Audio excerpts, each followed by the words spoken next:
Salam millət. Ölkə başı İlham Əliyev İsveçrədə Davosda səfərdədir və orada özü ilə bərabər oğlu Heydər Əliyev də var. İlk dəfədir Dünya İqtisadi Forumunda Heydər Əliyevi aparmayıb. Elə o İsveçrədə idi. Mıxın ucun qoyublar. Yavaş-yavaşla da itəliyirlər. Söhbət nədən gedir?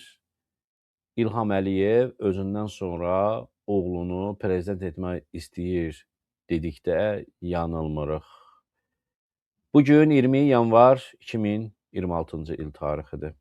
36 il öncə Azərbaycanda Bakı şəhərində qanlı yanvar faciəsi törədildi. Allah bütün şəhidlərimizə rəhmət eləsin. O şəhidlər ona görə şəhid oldular ki, müstəqil Azərbaycan qurulsun. Ona görə şəhid olmadılar ki, şahlıq, krallıq atadan oğula keçən bir monarxiya qurulsun. Nələr var, nələr bu videoda nələri danışacağıq biz? Dəyərli dostlar, İlham Əliyev Davosda, İsveçrədə özü ilə bərabər həyat yoldaşını və oğlunu aparıbdı. Heydər Əliyev özü də İsveçrədə yaşayır, Çürih şəhərində. O, İsveçrədə Davos şəhərində hansı vəsflə, hansı sifətlə İlham Əliyevin yanındadır? Sokarın işçisi kimi ilk dəfədir bunu görürsünüz. Onun sinəsində Heydər Əliyevin Sokar Azərbaycan Dövlət Neft Şirkətinə dair bir vəzifədə çalışdığı göstərilir. Niyə Sokar və niyə İsveçrə Sokarında, niyə İqtisadiyyat Nazirliyində Mikhail Cabbarovun yanındadır? Heydər Əliyev atasından da qəddar prezident olar. Əgər prezident olacaqsa, səbəblərini də deyəcəm. Hansı bunun psixoloji xəstəlikləri var? Siz onun bir dostunun yanında, bir tanışının yanında, onun güya əskərlik keçib, əskər yoldaşının olduğunu görmüsünüzmü? Siz onun tələbə yoldaşının danışdığını görmüsünüzmü? Tələbə yoldaşı var idi, Ceyhun Hüseynov, müəmmalı şəkildə Naxçıvanda əskərlikdə güllə ilə öldürülmüşdü. Onlardan da xəbəriniz var da yəqin. Xatirənizi biraz da təzəliyəcəm mən. Görün, millət nə yazıb bu görüntülərə Heydər Əliyevin İsveçrədə atası ilə bərabər Davosda olmasına, Azərbaycan xalqı elə ASTV-lərin videolarının, şəkillərin altında nə şərhlər yazıblar. Biz monarxiya istəmirik və s. Videonun sonuna qədər izləyin. İndi geniş danışacağıq və göstərəcəm sizə şəkillər, görüntülər. Heydər Əliyev hardan pırtladı, gəldi, oldu Sokarın hansı vəzifəlisi? Bəyənin, paylaşın, daha çox insan izləsin. Azad Söz kanalına abunə deyilsinizsə, abunə olun ki, sizdən gizlədilən gerçəklərdən vaxtında xəbərdar olasınız. İlham Əliyevin özünün də sosial şəbəkə hesablarında paylaşıldı. Gördüyünüz kimi 19 yanvar tarixində İsveçrənin Çürih hava limanına eniş etdi onun təyyarəsi və təyyarədən enərkən də bir özü idi, bir də arvadı yanında Heydər Əliyev oğlu yox idi. Bəs hardan pırtladı bu Heydər Əliyev İsveçrədə? Əvvəllər də bir-iki videoda mən xəbər vermişəm. Heydər Əliyev İsveçrənin Çürih şəhərində yaşayır. Daimi yaşayış nəzərdə tutulmur əlbəttə ki, həm Londonda olur, amma uzun müddət Çürihdə olur. Son 1-2 ildə Türkiyədə Bodrum şəhərində yaşayırdı. 2 oğlunu da orada anasına doğuzdurdu Heydər Əliyev. Amma indi İsveçrədə qərarlaşıb, tez-tez də orada olur. Məlumatlarda deyilir ki, nəyə görə İsveçrənin Çürih şəhərində İsveçrədə 200-ə yaxın Azərbaycanın Sokar yanacaq doldurma məntəqələri var. Eyni zamanda Sokarın başqa bir törəmə şirkəti var ki, orada da o pullar gizli olaraq da neft pulları yuyulur. Eyni zamanda İsveçrədə Heydər Əliyev fondunun yeni gizli ictimaiyyətə tez-tez bildirilməyən bir mərkəzi filialı var. Eyni zamanda Heydər Əliyevin xəstə olması, psixoloji və fiziki xəstəliyinin olması artıq heç kəsdə sir deyil. O tez-tez Çürih şəhərində məhz həkim nəzarətində olur. Digər başqa bir səbəb isə bütün dünyanın ən böyük bankları İsveçrə, xüsusilə də Çürih şəhərində yerləşir. Dəyərli dostlar, bəs İlham Əliyev Davosda kimlərlə görüşüb? Əsasən dövlət başçıları ilə hələlik görüşdüyü bildirilmir. Deməli, Heydər Əliyevin əsasən İlham Əliyevlə bərabər, baxın, hökumət saytları da yazır və İlham Əliyevin sosial şəbəkə hesablarına da paylaşılır. O, orada şirkət rəhbərləri ilə görüşür. Dünyanın iqtisadi forumu olması doğrudur. İqtisadi forumdur, şirkət rəhbərləri də görüşə bilər. Amma İlham Əliyevin ən çox görüşdüyü, baxın, gördüyünüz kimi, fərqli-fərqli ölkələrdə olan şirkətlərin rəhbərləridir. Oğlu da elə bütün Azərbaycan şirkətinin başındadır. Bəs dediyim kimi, dəyərli dostlar, nəyə görə Heydər Əliyev SOCAR-ın işçisi kimi orada peyda olub?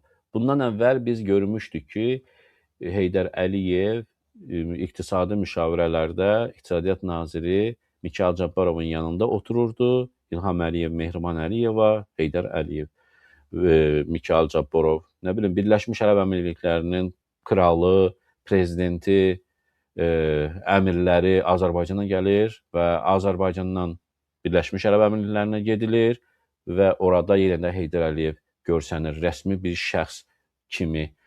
Mən hələ 2022-ci ildə may ayında belə bir video çəkdim və göstərdim ki, ilk dəfə idi bu xəbərdə mən Azad Söz kanalı paylaşırdı. Heydər Əliyev İqtisadiyyat Nazirliyində işə başlamışdı. Özü də birdən-birə şöbə müdiri. Azərbaycan prezidentinin oğlu Heydər Əliyev İqtisadiyyat Nazirliyində Dövlət Vergilər Xidmətində işə başlayıbdı. Özü də şöbə müdiri vəzifəsinə.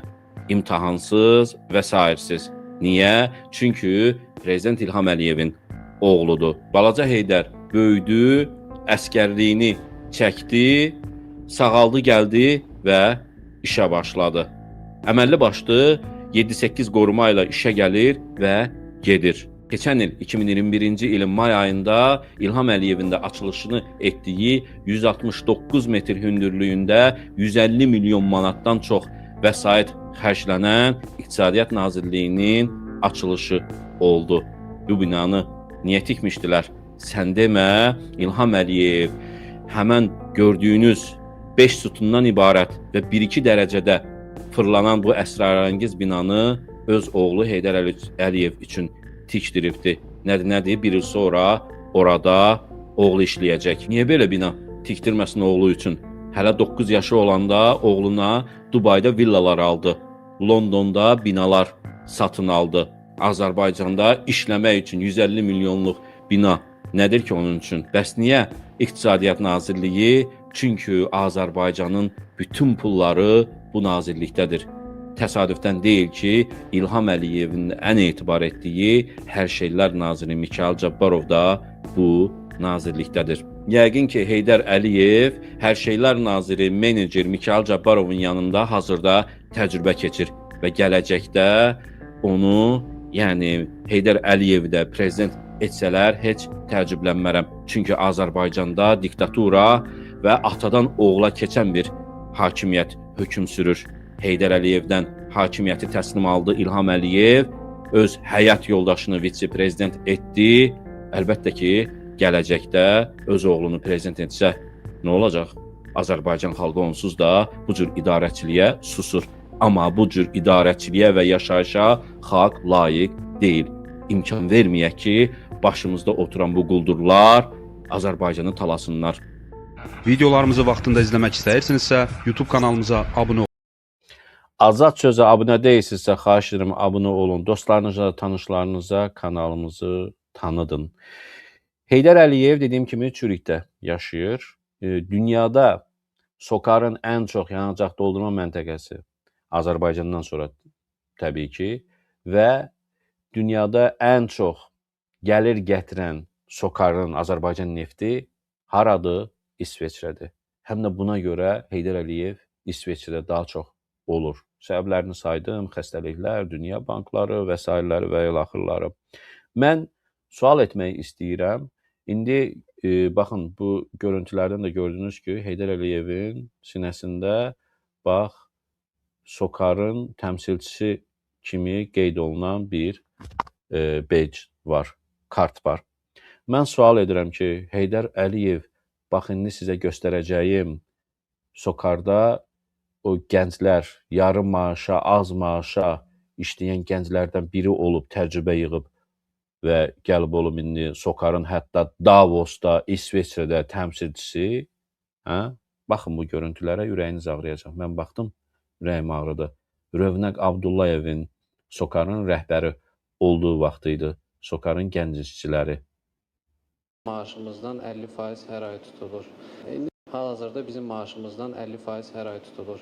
İndi sizdən xahiş edərdim ki, bu məsələyə baxardınız ki, nə dərəcədə, yəni biz haqlıyıq və imkan dərəcədə bizə şərait yaradardınız ki, çünki həqiqətən bugünkü gündə çox çətindir belə yarım əmək maaşı almaqla ailə saxlamaq. Neçə nəfərdilər? Bax, bir daha sual edirəm. Bu insanlar, gənclər, universitetləri bitirirdilər, Neft Akademiyasını, gəlirdilər imtahanlarla SOCAR-da işə başlayırdılar və maaşlarını da yarımçıq verirdilər onların və az maaş, özləri də etiraf edir, ailələrini dolandıra bilmirlər, bizim də maaşımızdan da filan qədər kəsirsiniz. Və mən sual edirəm, Heydər Əliyev də bu gənclərdən biridirmi? Bu gənclərin içərisində görürsünüz siz Heydər Əliyevi? Hə? İlham Əliyev, utanırsan sən? Hə? Bəs nəyə görə İsveçrədə SOCAR-ın təmsilçisi Rövşən Nəcəf deyil? Nəyə görə məhz İqtisadiyyat Nazirliyinin yanındadır? İqtisadiyyat Naziri Mikayıl Cabbarov bildiyiniz kimi həmçinin də SOCAR-ın Müşahidə Şurasının sədridir. Yəni, əsas müşahidə, nəzarət eləyən Mikayıl Cabbarovdur, Rövşən Nəcəf orada kukladır. Həmçinin də belə hamısını ümumilikdə götürsək, Mikayıl Cabbarovun da özü bir kukladır. Bütün hər şey, neftin pulları və s. bu Heydər Əliyevindir. Və yadınızdadırmı? İlham Əliyev də hələ prezident olmadan öncə SOCAR-da güya işə başlamışdı və sonra vitse-prezident olmuşdu SOCAR-ın. SOCAR-dan sonra da gəlmişdi, prezident olmuşdu. Baş nazir, sonra prezident eləmişdilər, qayırmışdılar onu. Niyə? Çünki ölkənin bütün pulları, ölkə neftdən asılıdır, neftin pulundan asılıdır. Neftin pulu da Heydər Əliyevin əlindədir, əlində olacaq. Necə ki, prezident olmamışdan əvvəl İlham Əliyevin əlində idi. Bəs Heydər Əliyev ölkəni idarə edəcək potensialda biridirmi? Adam xəstədir, adam qəddardır, adamın psixoloji problemləri var, adam içərisinə çıxmır, cəmiyyət içərisinə çıxmır, yalnız anası ilə və yaxud da ki, 50 qoruması ilə hardasa nəyəsə gedir. Bu, o deməkdir ki, o ölkə idarə eləyə bilər. Axı, ölkəni niyə o idarə eləməlidir, hə? Atadan oğula keçir bu, krallıqdır, şahlıqdır. Özümüzə necə sıxışdırırıq biz bunu qəbul edirik? Buna susuruq. Axı, biz zamanında susmalı deyilik İlham Əliyevi Heydər Əliyevdən sonra prezident qayırmağa çalışan zaman buna razı olmalı deyilik biz. Baxın, çox doğru deyirdilər. Deyirdilər ki, yadınızdadır Murad Dadaşov idi, ya Mirşahin idi, bu kimi yaltaqlar qayıdıb dedilər ki, neft nə sənindir, nə mənimdir, sənin neft pulu istəməyə haqqın çatmır. Neft kimindir? Baxındır Heydər Əliyev, o balaca Heydər çıxıb deyir ki, neft sizin heç birinizin deyil. Neft mənimdir. SOCAR-ı idarə edən mənəm indi. SOCAR-da təcrübə yığır. Nəyə görə dedim ki, atasından qəddar olar bu adam? Baxın, İlham Əliyev prezident olmamışdan əvvəl əyləncə adamı idi, qumar, içki, yəni bu işləri gördüyünü hamı bilir. Elə deyilmi? Prezident olmamışdan, prezidentdən sonra da yəqin ki, bunları edir. Sadəcə biz bunu bilə bilmirik, görə bilmirik, mediaya yazmır. O elə bir mediada da yoxdur, onu aşkara da çıxara bilmirik. Prezident özünü gizli saxlayır.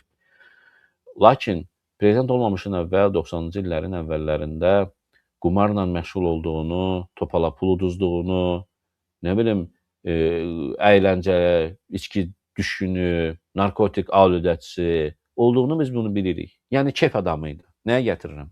Adətən kef adamları bəzən yəni kef adamı olmayan, özünə qapanmış, hər kəsdən uzaq olan adamlardan daha biraz mülayim olur. Adam kef adamıdır. İçində bir balaca bəlkə də mərhəmət ola bilər. Başa düşürsüz? Amma özünə qapanmış, psixoloji problemləri olan balaca Heydər dediyimiz bu Heydər Əliyev prezident olmuş olsa, hamıdan qisas çıxar. Hər şeyini, özünün başına gələnləri millətdən çıxar. Milləti günahkar bilər. Necə ki, baxın, Şimali Koreyanın prezidenti də dünyanın ən birinci diktatorudur. Bunu hamı qəbul eləyər də yəqin ki. O adamın özü də İsveçrədə təhsil alıb, uşaqlığı İsveçrədə oxuyub məktəbi. Və o adam özü də psixi problemləri və özünə qapanmış, ailəsi tərəfindən qapadılmış bir şəxs olmuşdu.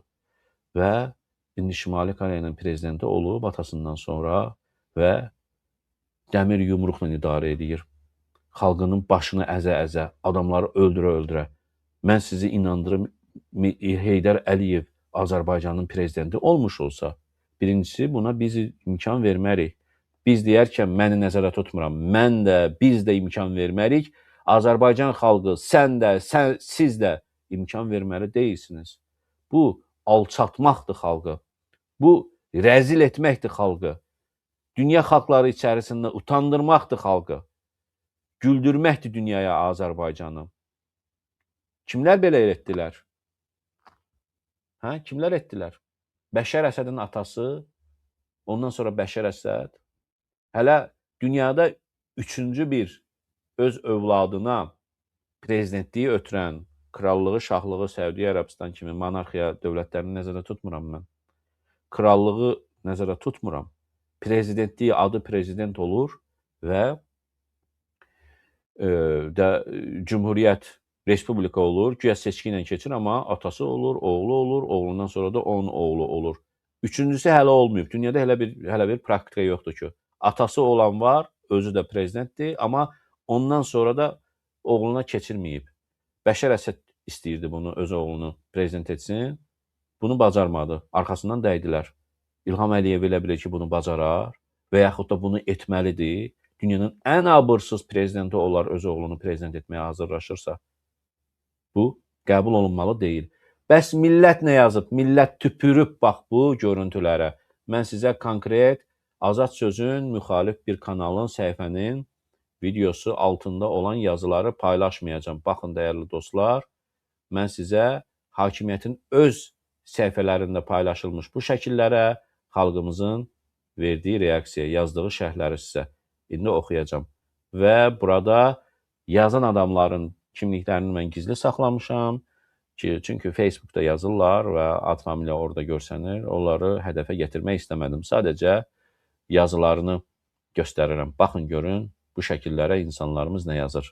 Çoxları millət, millət deyir. Hansı millət? Necə millət? Başqa bir izləyici yazır. Çox şey yazmaq olar, ancaq bu dəfə yazmayacağam. Qoy ürəyim partlasın. Başqa biri yazır. Monarxiya. Daha biri. Səbəb hansı vəzifə daşıyır? Ya biz nə isə bilmirik. Bu bir siqnaldır. Atamdan sonra mən gəldim, məndən sonra da bu gələcək. Kül başına ay millət.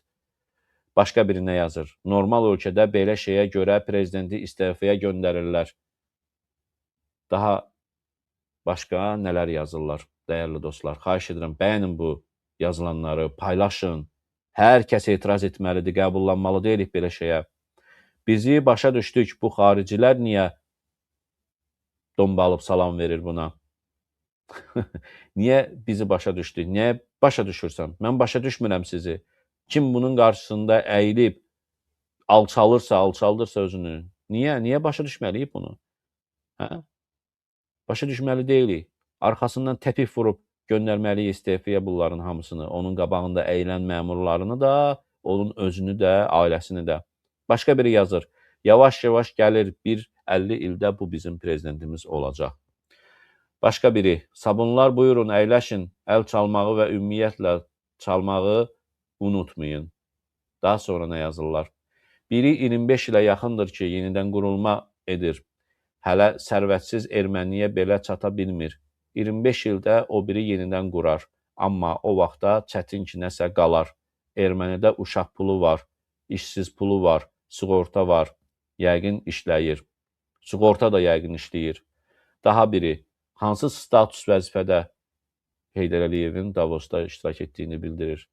O gedib ora deməyə atam necə oğurlayıb sizin banklarda gizlədir, xalqın malın sizə də verir, məni seçin, eynisini edəcəm.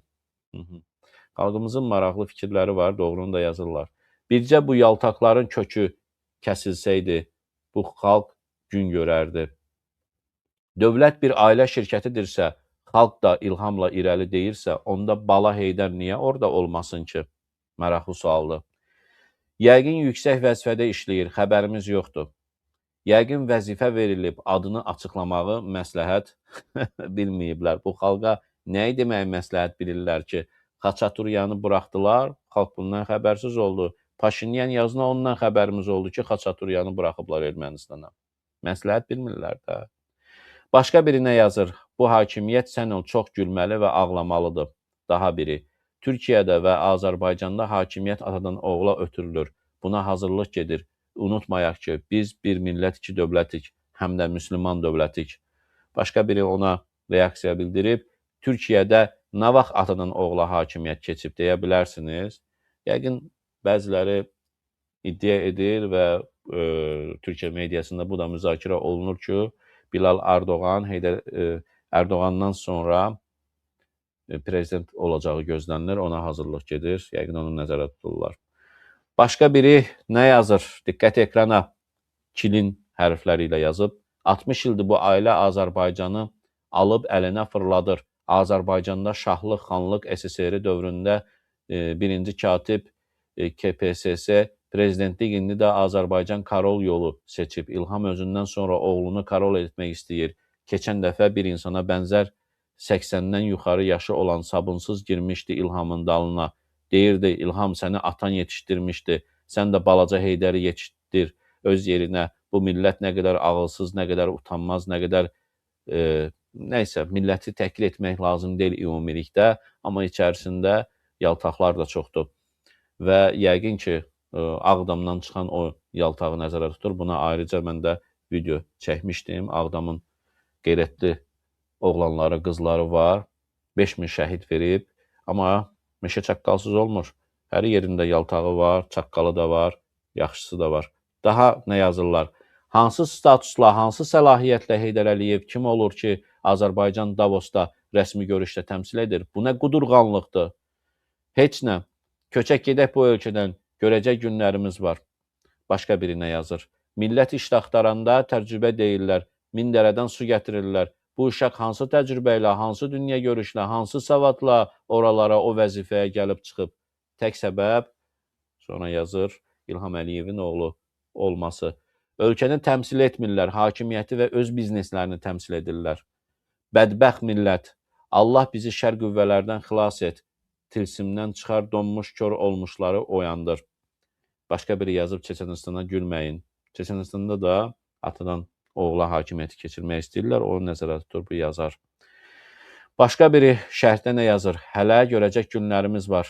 Başqa biri 72% sabunlar hardadır? Digər biri yazır. Bəlkə mənim 460 manat maaşımı aldığımı danışmağa gediblər. 460 manat maaş alır Azərbaycanda, Azərbaycan vətəndaşı. Belə, dəyərli həmvətənlər, bax bu yazılanlar hökumətin öz səhifələrində, mən indi onları adlarını reklam edib hansı səhifələrdir deyə burada göstərmirəm, amma hökumətin səhifələri, saytlarında yazılan xalqımızın şərhləridir. Bu azad sözdə yazılmayıb ki, deyim ki, azad söz izləyənlərdir. Elə ay hakimiyyət sizi izləyənlərdir.